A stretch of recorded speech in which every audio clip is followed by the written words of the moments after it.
Now campaigning on Kavanaugh. We travel to Missouri, where the contentious confirmation of the next Supreme Court justice looms over a competitive U.S. Senate race.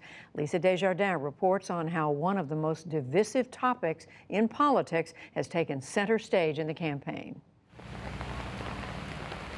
It is 8 a.m., cold and raining at an abortion clinic outside St. Louis, Missouri.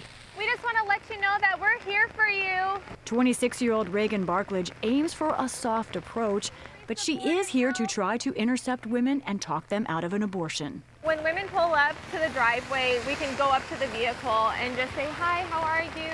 How can we help you? We're here to offer free resources today." Are you ready?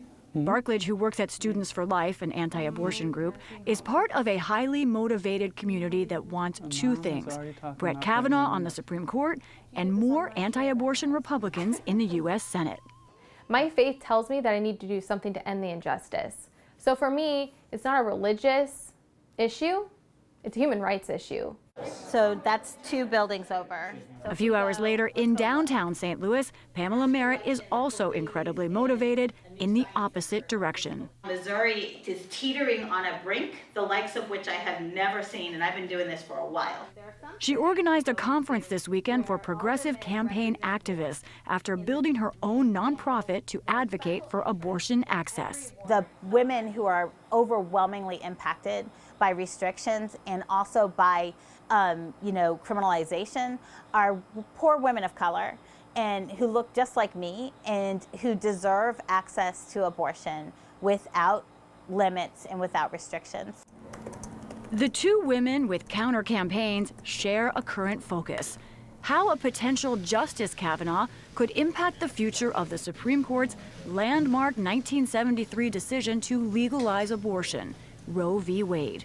It means everything. Right now, despite our best efforts, we are looking at a nominee who would cement a 5-judge, all-male conservative court that is opposed to abortion. This Supreme Court nomination is huge because this will determine history and it could reverse what's already been done. You want it overturned? I would love to see Roe v. Wade go back to the states and go back to where people can vote on it. I'm resolute. So would, it seems, Missouri's Republican candidate for U.S. Senate, Josh Hawley. We believe that every person is created in the image of God, that every person has inherent dignity and value, that every person deserves the right to life. Hawley, the state's attorney general, has called Roe v. Wade one of the most unjust decisions in U.S. history. And he's centering part of his campaign against two-term Democratic Senator Claire McCaskill around the court. Recent polling shows Hawley and McCaskill are neck and neck. The eyes of the nation are on Missouri. We decide which values control the Senate and the Supreme Court. Claire McCaskill wants liberals in charge. That's how she votes. Kavanaugh privately met with McCaskill last month. She has not announced how she'll vote.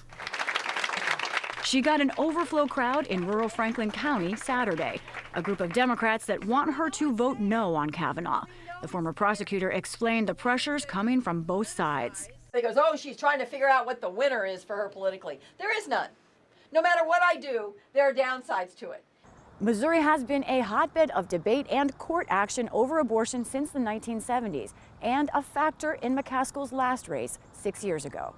Her opponent then, Republican Todd Akin, sparked outrage when he said, if it's a legitimate rape, the female body has ways to try to shut that whole thing down. McCaskill really exploited that, and that helped her have a huge victory that fall. St. Louis Public Radio's Joe Manis has covered Missouri politics for almost 4 decades. She says this year stands out for the dollar signs. Outside groups have poured over $27 million into Missouri, the most of any Senate seat this year.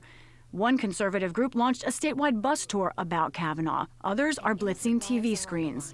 President Trump has nominated another fair, independent justice. Will Senator McCaskill stand with us or them? The fight has soured some voters on both Senate candidates. I'm not too thrilled about either of them because not necessarily about them personally, but neither of them are interested in what I'm interested in. But in others, you see the state's sharp divide. I am a pro-choice woman, so I really don't like the idea that my government can tell me what to do with my body. The fact that I don't believe in abortion is a big deal for me. McCaskill also has a geography problem. She needs some moderate voters from the suburbs, and she also needs more liberal voters in the cities to pour out for her. She has to keep the progressives energized. Some of the abortion rights activists in the state who are telling her she needs to be more upfront on the issue. Like Pamela Merritt. On the issue of abortion in general, I think Senator McCaskill is too timid. Merritt is tapped into key campaign groups like the abortion rights group NARAL, whose office she visited to plan an upcoming demonstration. Nice, perfect. I'm not a moderate. I'm an unapologetic lefty, and the number one reason why I elected or voted for Claire McCaskill was because the Supreme Court is on the line. Here you go. Merritt also lives in the city of St. Louis. She's the kind of fiery progressive McCaskill needs to excite.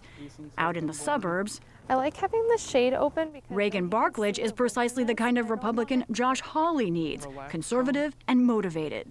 if Josh Hawley were elected, I definitely think that he would confirm Kavanaugh to the Supreme Court. And I don't think McCaskill will confirm him to the Supreme Court, and their vote matters. This is a battleground state. And pressure over Kavanaugh is mounting now. The Senate is expected to vote this month, meaning McCaskill will have to make her decision soon. And I'm going to stand here and take pictures with people. And come down on one side of this heated campaign issue. For the PBS NewsHour, I'm Lisa Desjardins in St. Louis, Missouri.